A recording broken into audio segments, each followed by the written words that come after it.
Ngopi dulu ya. Episode kali ini kita akan bersama-sama membedah kejeniusan hak asasi manusia ala Menteri Hak Asasi Manusia Natalius Pigai.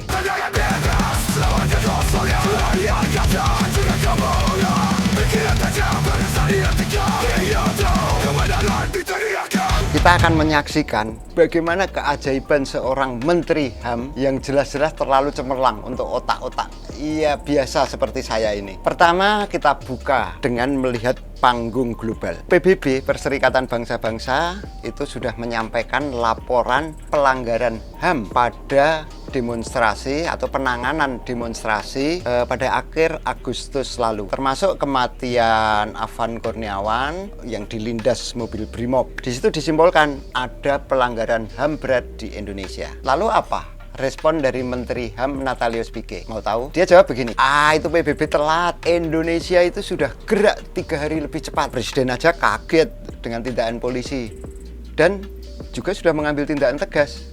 Oh, tuh jawabannya siapa? Pigai itu seperti itu. Bayangkan coba, PBB dengan staf ribuan orang, dengan dana miliaran dolar, kok bisa dikalahkan oleh kecepatan birokrasi Indonesia yang kabarnya, yang dicitrakan lemot itu. Keren kan Pigai itu?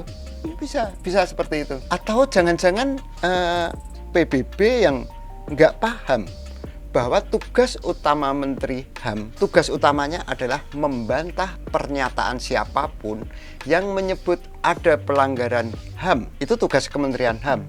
Jadi tugas utamanya bukan melindungi dan menegakkan HAM atau hak asasi manusia, tapi menjaga citra agar tetap terkesan cepat dan responsif. PBB ini jadi apa di hadapan Natalius Pigai itu seperti anak bawang lawan pro player.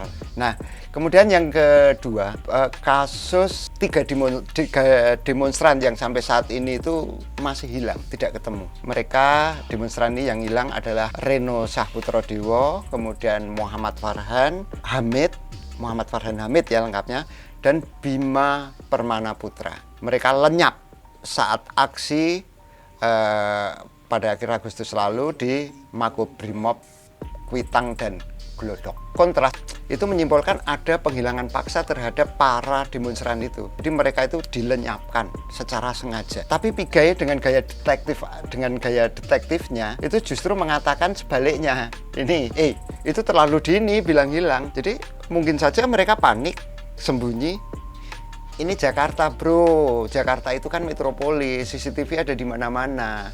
Pigai bilang gitu. Coba, jadi ini semacam perluasan tugas kementerian, yaitu menganalisis semua kemungkinan. Jadi Kementerian HAM itu bukan menindaklanjuti laporan atau temuan pelanggaran HAM, tapi memvalidasi probabilitas yang peluang-peluang yang rendah, kemungkinan-kemungkinan yang rendah itu menjadi bersifat lebih mutlak gitu loh. Jika Amnesty International dan rakyat menilai Pigai kurang empati dengan statement-statementnya itu, sejatinya Kementerian HAM atau Pigai ini tengah mengedukasi publik untuk memecahkan kasus dengan logika yang sangat sederhana. Logika dasar, apa? Kalau nggak ketemu, kalau nggak ada, ya sembunyi. Udah itu aja, titik, kayak main peta umpet. Lalu CCTV itu adalah senjata pamungkas yang bisa kita gunakan gitu loh. Tugas penegakan HAM itu bukan mencari orang hilang, tetapi mengenalkan gaya berpikir yang luar biasa tolol ini. Itu tugas mereka.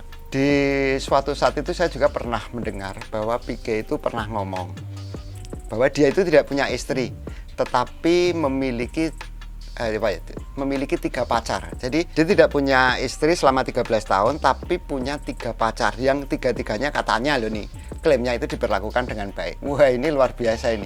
Ini bukan sekadar curhat atau apa, tapi ini adalah manifesto moralitas tingkat dewa, level dewa. Seperti itu.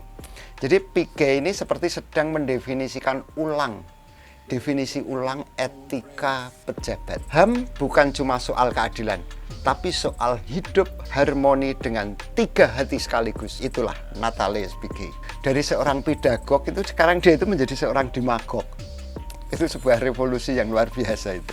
Meskipun kita mendapati pejabat-pejabat yang mulutnya ember kayak gitu, yang nggak empati atau apa, tapi tetap saya terus menyemangati untuk tetap mencintai Republik ini. Dan saya tidak melarang, saya tidak punya kekuasaan untuk melarang jika rakyat itu berhenti mencintai pejabatnya, gitu ya. Tetap sampaikan kebenaran meskipun itu lucu.